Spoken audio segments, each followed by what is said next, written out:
I want to know what the strongest strike is.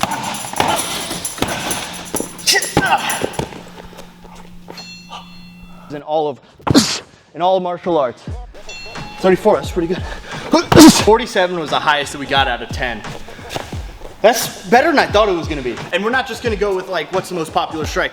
You guys on Instagram have put in your input on what you think is the strongest strike.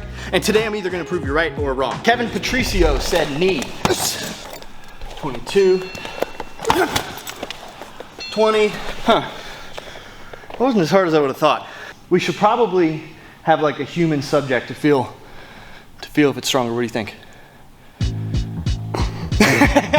But the next one that we have is our side kick.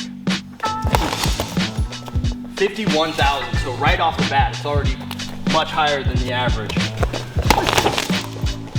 49,850. Okay, so also there's a little bit of a side quest that's going along with this. See, with this cube that we're using, which measures your force and how hard you're hitting, Joe Rogan holds the record for it.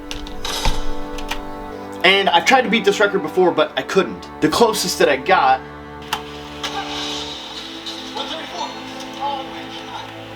was 134,000. So while I am trying to figure out what the strongest strike in martial arts is, I'm also trying to avenge this guy right here. 3. Oh, it's pretty consistent. 70. I don't know if we can count that. So, highest one could be 70,000. Lior Chicorel. Definitely pronounced wrong. The reverse punch is essentially a cross. Now, for a punch, the cross is pretty strong. But not compared to kicks. 19.5. 19.5 is about the average that we're getting. Cobra 4472 says hook punch. Now, the hook punch definitely creates more momentum than the cross, but the variability of your joint and your wrist doesn't allow for much more. All right, so 25 is about the highest for the hook. Let's do the jab. And of the basic 3 punches, the jab is meant to be fast, not powerful. Don't tell Zach that though. You doing good? Yeah. Okay. 10 is about the highest, 10,000. Muay Thai elbow, we can do all this right here. The elbow's not too far off from the hook punch. Instead of having to worry about your wrist though, you just smack your elbow into it. 39. So the highest we got was 39. Hammer fist from I can't even say these names. And while I bleep out some of your indecent names, here's a reminder of the current scoreboard. 19, 21, 25 maybe? Was way better than I expected. However, I think this has a better spot that we can do somewhere else. The hammer fist is a super interesting technique because 18. Originally it was karate, but then it was adapted for ground and pound in MMA pretty well. Oh, the Donkey Kong. 60. Okay, hold on. Whoa, wait a minute. 60 again. 60. DK Donkey Kong. 61,000? Yo. MMA guys, I better see this in a fight sometime soon. I think I just made up a move. And at this point you're probably wondering, Seth, these are just numbers. What the heck does any of this mean to me? Fair. There's a little bit more to it, but I need some help. See, with Franklin, it's a combination of peak power and kinetic energy to kind of understand what the destructive force of something is. All strikes contain both power and energy. Some things are really, really strong and some things have a lot of momentum that go behind them. But you can't have all of everything. So the key to maximizing the Franklin, or the destructive power of a strike, is to coordinate the maximum speed whilst transferring the maximal mass into the target. And you can trust me on this, because I have a bow tie and glasses, and I'm in a lab coat. I don't know if that really comes off in the screen, but this is like a great big lab coat. It just keeps going. So we're gonna go rich hand next. I'll warn you, this one's got a little bit of juice. That was 36. That was me going like, oh yeah, I'll try a little bit. Remember what I mentioned earlier about all the science stuff and words? 72. Well, the ridge hand here, it does all those 87. things. Except it's longer than the rest of the techniques. This allows it a little more time to build up momentum. 83 again. 93,000 on the ridge hand, which is insane. For context, With the side kick, the hardest I could hit was maybe 70,000, which is just literally me using the strongest part of my body and going, huh. But it seems like the muscles in general aren't enough to really add the speed into it that you need that comes from momentum. We'll go with the axe kick. 35. 40.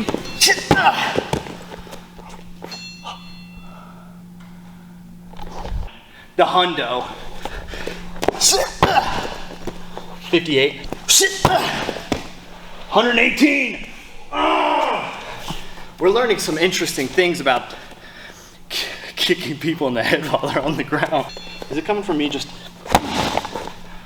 No, it's not even what's doing it. So far we've got the jab being the weakest of all strikes.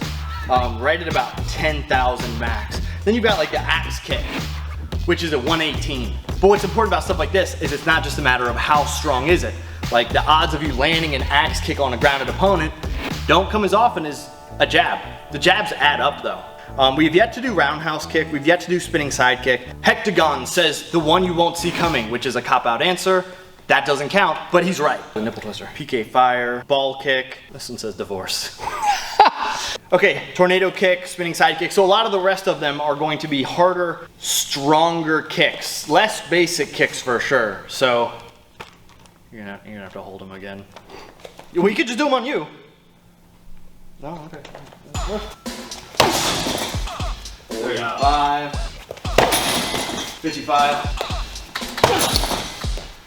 39, 75. In my head, when I think of what the hardest kick is, that's the one. On the higher end, I was getting around like 50 to 60. You have a bit more momentum, but ultimately it's going straight in. 62. 50. 46. Thought it was gonna be 7. This is surprising. 49. 59. 32. So between 50 and 60 on the spinning wheel kick again. That's extremely surprising. There's a level of control to output. You can really swing that thing around, but you can have less control. I've been doing this for my whole life, but still, I can only somewhat, if I go as hard as I possibly can, control it. Next one will be the tornado kick. 35. 45. 75. Holy smokes. There's some of them that are designed to like move you. There's some of them that are designed to tag you. And then I think this one is measuring which of those is like the best of both worlds. Which one will move you and dig deep inside of you, but not like a motivational, not like Rudy. You ever seen Rudy? No. Oh. So I think the best way for us to beat Joe Rogan's kick is to figure out what he's doing. So let's see. First step, boom, boom, boom, boom. He's pulling and twisting with this foot right here. He's coming off at an angle. After he goes off at that angle, he's got a really nice chamber, so it's not just like a straight leg. It's going bend and then extend, and then he's hitting with his foot, kind of with like the ankle bone right in the middle. I think that's gonna have to be the goal, is to angle it down, to really step into it, pull through it, and just see if I can finally beat Joe Rogan. 50,000. Starting off much stronger. Okay, here we go. 81,000. 84. 93. 101. 125. 130. 127. 136. Yeah. High score so far for me. So, 136 so far. Man, it is making me mad that Joe Rogan's doing so well. Definitely the strongest one so far, and the easiest one to do repeatably. It's also got the most unique angle as you are using it the way your leg is designed to be used. What a lot of people don't realize about the roundhouse kick is that you're actually using it to pull. So if you look at like an Olympic sprinter, they're not pushing with their back foot, they're pulling from the front leg and going like this. That's how they're running. This roundhouse kick lets you do that. It lets you go pull, boom, and pull that leg around with it, which is why it's so strong. I think it's time. I say we get 10 more into the roundhouse kick, and then we'll call it quits. I'm off the wall with it. Okay. 130. Oh yeah, that was good. 125. Come on. 132. 138. 126. 163! Whew, that feels good, I'm not gonna lie. I don't think that was a fluke. Would you call that a fluke? Nah. I mean, I got a lot of them at 136. I mean, as I have been going, they've been getting higher and higher, which is the point of using something like this, because each time in my head, I'm like, okay. Oh, no, I jumped that time. Don't jump. Pull with the foot against the ground. That was dope though. That was sick. Congrats. Oh, I feel good. I am like, kind of like, poop my pants a little bit right now. I'm so excited. So I think it's pretty fair to say the roundhouse kick is the most powerful kick in all of martial arts. And not only that, but my roundhouse kick is the most powerful kick in all of martial arts. And all of the people who've ever thrown the roundhouse kick, mine is the most powerful. Joe. You're the hardest kicker ever on that goddamn UFC machine. Well, I call it the Francis machine. Well, there's a video of me doing 152. Gosh, I wish I thought of something else cool to say. That's all I got.